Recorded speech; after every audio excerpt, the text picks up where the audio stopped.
We continue our reading from Genesis, chapter 8.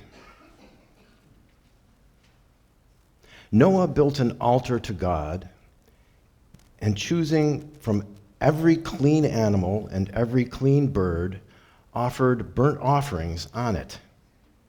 God smelled the sweet fragrance and said, "Never again will I curse the earth because of humankind, since the evil their hearts contrive begins from infancy. Never again will I strike down every living thing as I have done.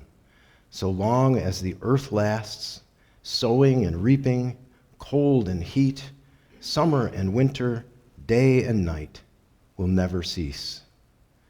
God blessed Noah and his family and said to them, "Bear fruit and be many, and fill the earth." Thus ends the reading. But what about the rainbow? I mean, that's the happy part, right? And Noah? What's with killing and eating some of the rescued animals that you brought with you in the ark? Animals that were with you through 40 days of storm, and then after the ark hit the ground, I just noticed this. It struck ground, and then for 57 days, they're baking in the sun, still in the ark. Thank goodness it says with the doors open, getting some fresh air in there. And by now, they get the word they can go out, and the first thing Noah does is kill some of the animals. Now, I can understand tension might have gotten a little high in there, but you're killing the ark-made animals and have some sort of holy barbecue with God? I mean, wait, is that what happened to the unicorns? What's up with that, though, Noah, really? Sorry, this stuff just was bugging me, so I had to share it, you know. But there really is much we can learn from Noah and Genesis, even if it does seem so strange to us these millennia later. So I'll share with you again words from Frederick Buechner that speaks of such scriptures. He says, "The raw material of a myth, like the raw material of a dream, may be something that actually happened once. But myths, like dreams, do not tell us much about that kind of actuality. The creation of Adam and Eve, the Tower of Babel, Oedipus, they do not tell us primarily about events. They tell us about ourselves." In popular usage, a myth has come to mean a story that is not true. Historically speaking, that may be so. Humanly speaking, a myth is a story that is always true. End quote.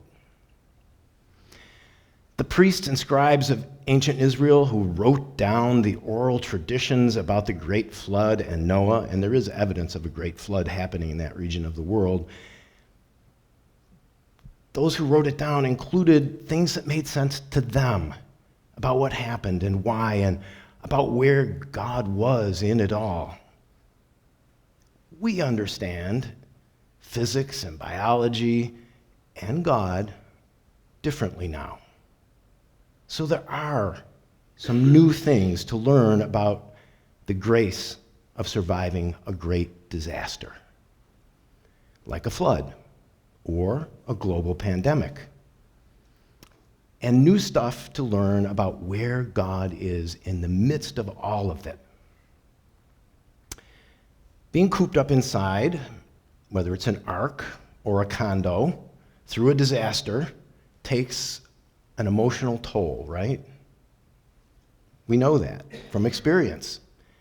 We can relate to that. And lots of us lately have been feeling like having a barbecue. So Noah is not that strange. In priestly terms, sacrifice was partly to express gratitude to God the Creator.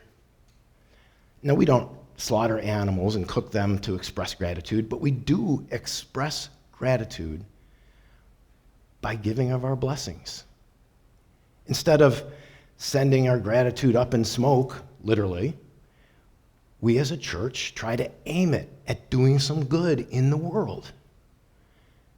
Just yesterday, we were blessed to start a new Habitat for Humanity house down in Rochester, and there's a picture here of the homeowner-to-be, Francesca, and her daughter there, with people gathering to start the groundbreaking.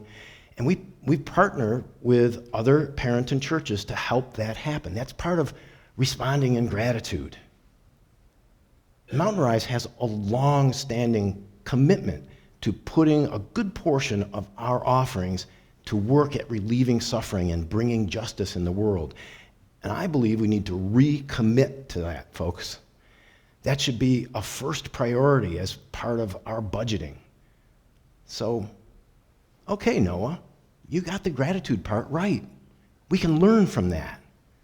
Now, second of all, Noah did preserve the species on earth in this story, partnering with God, who says in verse 17, "Bring out all the living things with you, the birds, animals, and all the slithering things of the earth, so they may spread throughout the earth, bear fruit, and become many on the earth."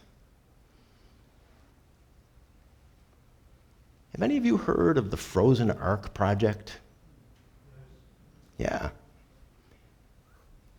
As the Australian Academy of Science writes, and I quote, "The frozen ark collects and stores the tissues, cells, and gametes, the sperm and egg cells, and the DNA of endangered species.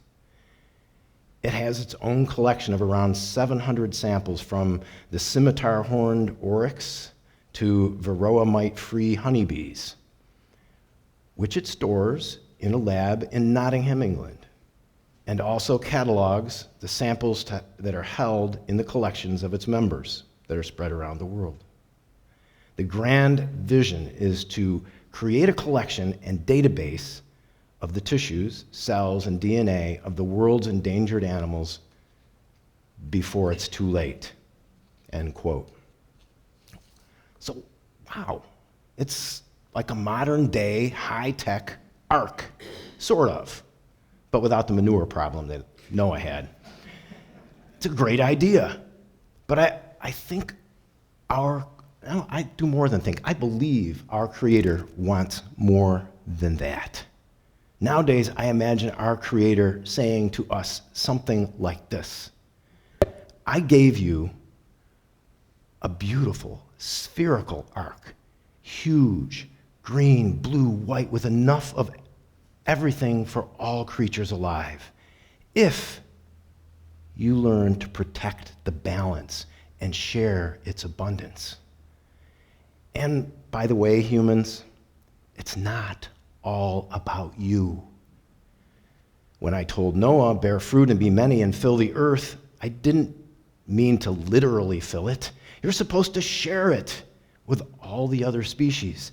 I even gave you brains and birth control." Well, your brains gave you birth control. Wake up, humans, before you destroy my blessing to you. I promised to never destroy all life on earth with a flood, but I didn't promise to keep you from destroying it. Partner with me again, people. Make the whole earth an ark. We can turn this around, and now is the time. At least that's what I imagine God would like to say to us. Question is, will we respond? Will we dare to become the next Noahs at this juncture of history? Creation's crisis calls for decisive action right now. And some of you are responding, like, "Thank you, Gary, for buying an electric car. I got to see that this week. It's very cool. Goes for a long, hundreds and hundreds of miles on a charge. And thanks to lots of you who belong to conservation and environmental groups, some of you multiple ones, and those of you that belong to social justice groups. And yes, church does count for that, because we're part of that. Our Creator, the maker of all, still hangs a rainbow in the sky every now and again, just to wake us up to God's ancient promise and to urge us to keep our part of it and to stay the course at doing the right thing, agitating for just policy and pressing for peace and helping victims and being kind, carrying examples for God's earth and all its creatures. And last of all, we can learn from Noah. Verses 15 and 16. And God said to Noah, leave the ark with your wife and your children and their spouses. We are doing something like that right now, aren't we? Vaccinating, de-isolating, and we're beginning to gather. Like Noah and kin, we are emerging. It had to be weird for them coming off the ark after all they'd been through, even if they were excited to get off the ark. But they came into a drastically changed world. And it is weird for all of us, too, wherever we happen to be. It calls for a reimagining of parts of our own lives. It calls for a recommitment to be the church. It won't be automatic, folks. It won't be just like it used to be exactly, but we can be a blessing again as we strive to be the church. We can be abundant and we can create joy and community and compassion and hope again. And together, we can emerge to prosper. We can bear fruit and be many and fill the earth with good. Come, Creator Spirit, help us emerge that way. Amen.